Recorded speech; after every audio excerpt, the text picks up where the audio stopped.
Hello everyone, my name is Oksana. It's road to Edoverse Weekly Edoverse Insider the 74th.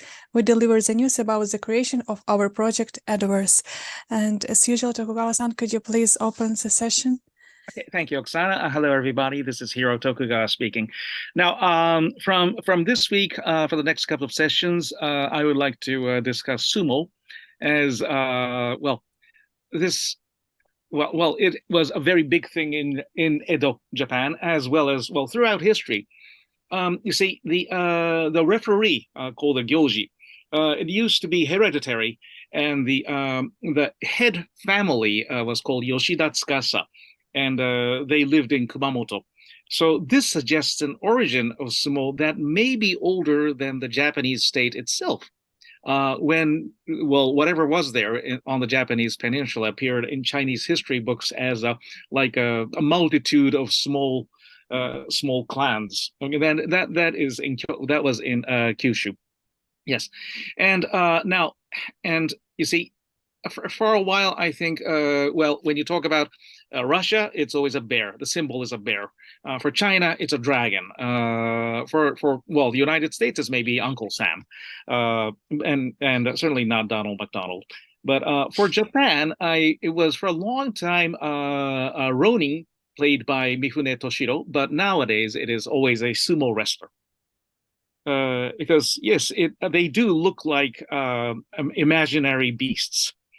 And that symbolizes us very well. And you see, they're like and also Japan has come to an economic and cultural standstill for the last 30 years.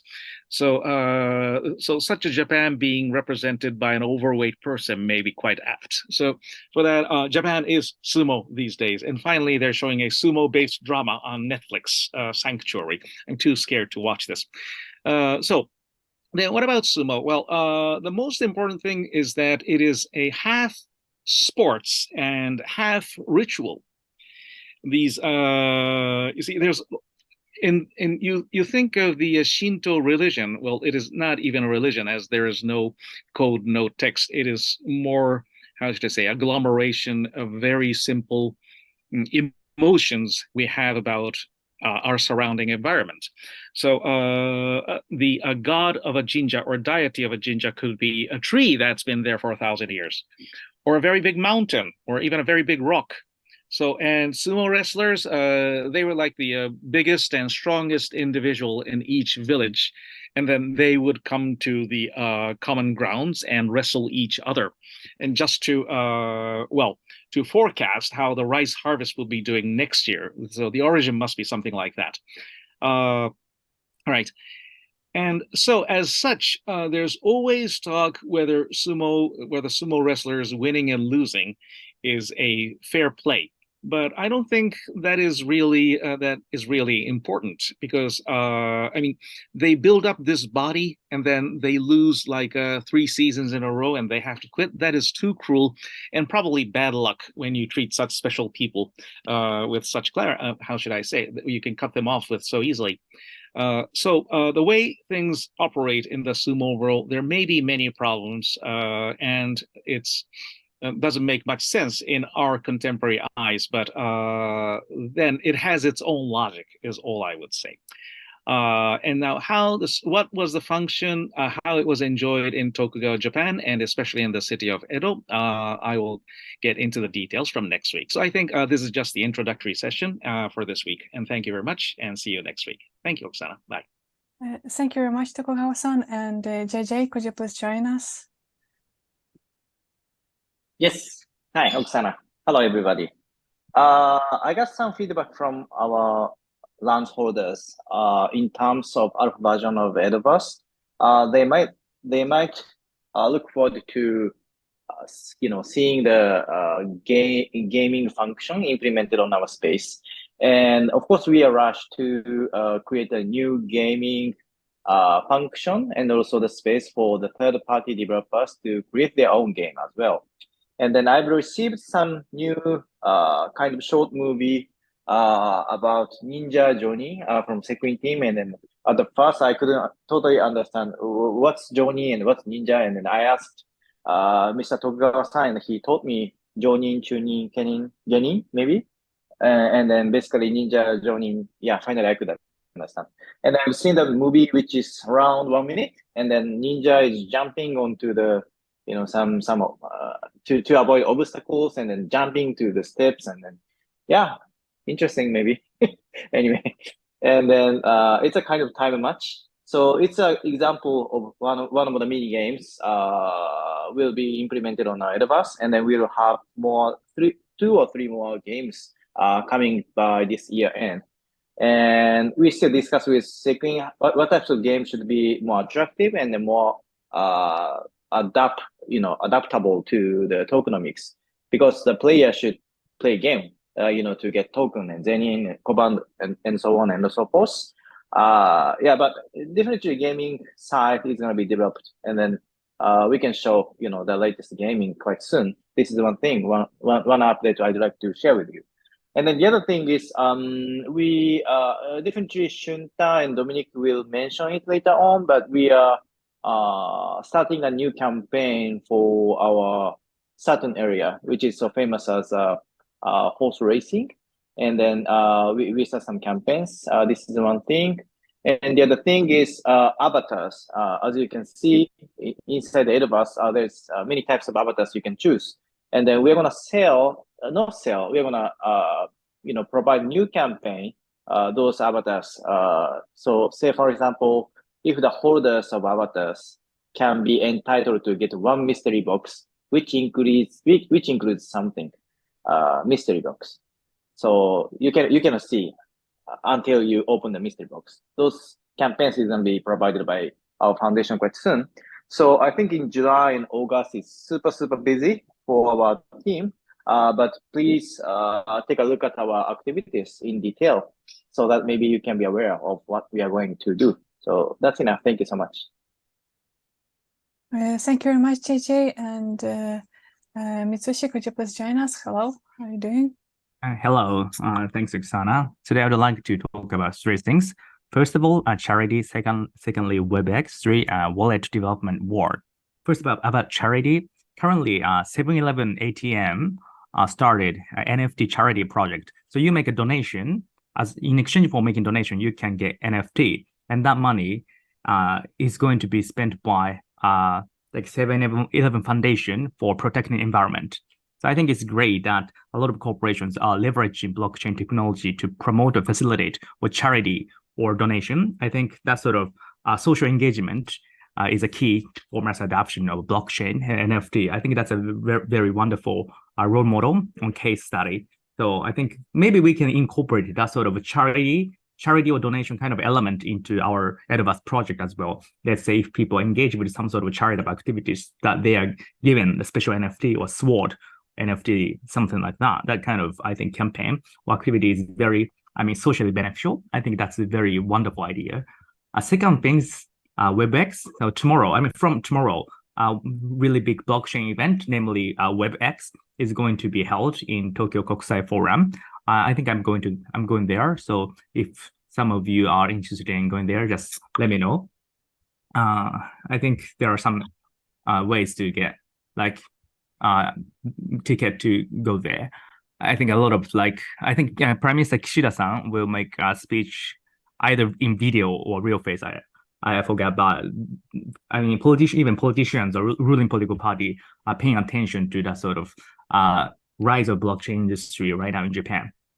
Finally, about wallet war, I observed that these days a lot of large corporations, even public companies, are developing crypto wallet, just like a MetaMask, different version of MetaMask. But the thing is that wallet is valuable only when they are connected with valuable applications or service, right? Wallet itself doesn't have value if it's used widely with a lot of service and products. I think the wallets will be very, a key for mass adoption. So my idea is let's endorse Edoverse. Let's recommend Edoverse for use case of wallets. Yeah, a lot of companies are making wallets. Let's just connect Edoverse with those wallets so that I think a lot of wallets will be used for enjoying Edoverse. I think that's sort of like business collaboration or business development is mutually beneficial for both Edoverse projects. And there are large companies developing Wallet as well, and that will collectively lead mass adoption. I mean, for Japanese users, I think Edoverse is really familiar to them. The concept of Edo is sort of represented in this metaverse, and also the fact that the metaverse project is also attractive enough for a lot of Japanese users, and a lot of like wallets created by company with good reputation or good social trusts are connected with this service. I think that sort of collective mass adoption is next strategy. That's what I have in my mind. So from that aspect, I would like to contribute to this Edoverse project. That's my next step. Yeah, that's all. Thank you. Thank you very much, Mitsushi, for wonderful ideas. And Martin, how are you doing? Hello. I'm doing very well, thank you. Hello. So I guess I'd like to give my input in reverse order, starting with Mitsushi's point about the charity aspect. And I think that, for both Tokugawa-san and for Dominic, this corporate social responsibility philosophy underpins the project. So, any opportunities we have to help people in developing countries and, the less fortunate, and I guess also the environment, like 7-Eleven is doing, is a fantastic add to the platform, and something that, melds very well with the underpinning goals of the foundation. So that's fantastic. Going back to what Gen said, ninja, fantastic. I used to want to be a ninja when I was a kid. So yeah, really looking forward to being one in the metaverse. Ultra cool. And then, regarding Small, as you guys may or may not know, I live in the countryside, and the lady who lives in the house behind my house takes a walk every day after she's finished watching the sumo. It's part of her daily routine. And then, I went to the onsen the other day, and there's a group of guys, 7 guys gathered around the TV watching the sumo. And then yesterday morning, I had like grass cutting duties for my jichikai. We have to clean the roads in our part of the village. And, we have a break halfway through, and what are they talking about? Sumo. It's really a deeply ingrained part of life for people of a certain generation in Japan. And yeah, absolutely fascinating. Half sport, half ritual, as Tokugawa-san was saying. So yeah, brilliant. I'm looking forward to the next 2 episodes where we go into what kind of role it played in society back in Edo. Yes, it is amazing. Thank you very much, Martin. And hello, Shunta. Do we have any news for today? Hello, everyone. I have some information. As GJ introduced, Edoverse is progressing with a project to establish a horse racing course in Kudan. And the history of horse racing in our country is said to have started with race organized by a foreign resident in Yokohama. However, the first horse racing event by Japanese individual took place in 1870 at Tokyo's Kudan's Shokonsha, later known as Yasukuni Shrine.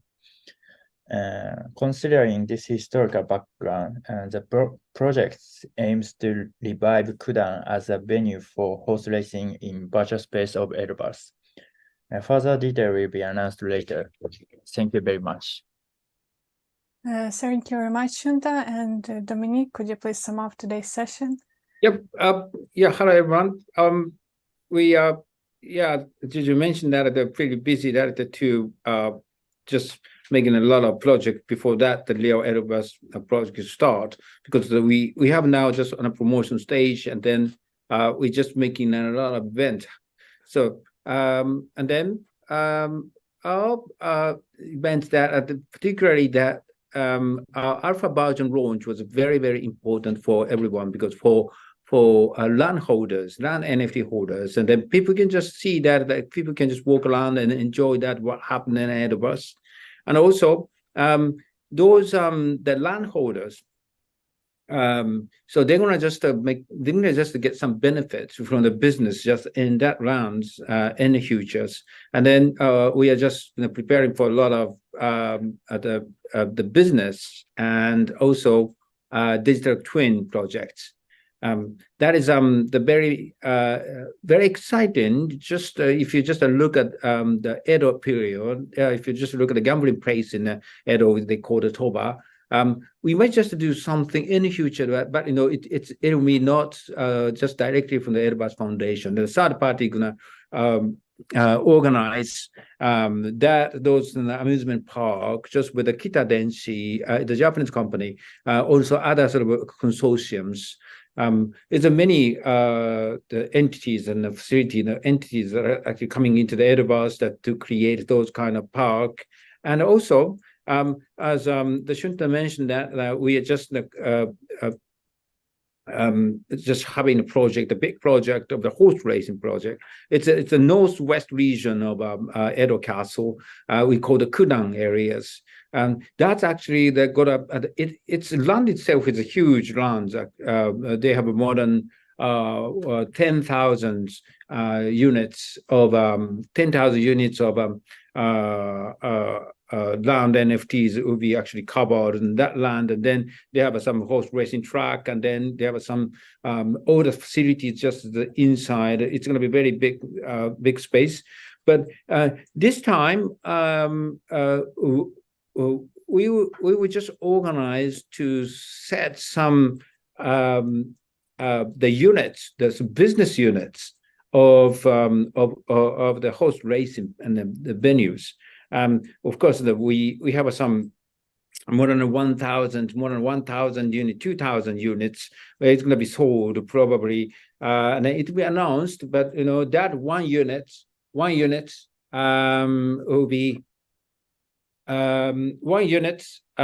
be sold. And then what they can do is that they can make the benefit from that unit, because in the future that the horse racing is a really business part of the place that they can just enjoy, and then they can just earn a zenny probably, and then the more I hope that it's going to be very lucrative business, so they can get some percentage of the profit from the business. So that actually starts very soon, because this is a memorial event.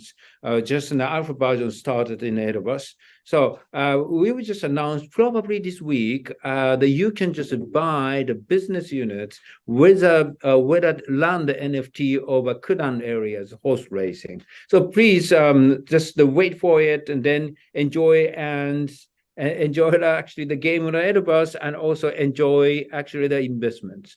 Thank you. Thank you very much, Dominic, and thank you everybody for delivering the news and wonderful information, and everybody for listening for today's session, and we will meet next week. Goodbye.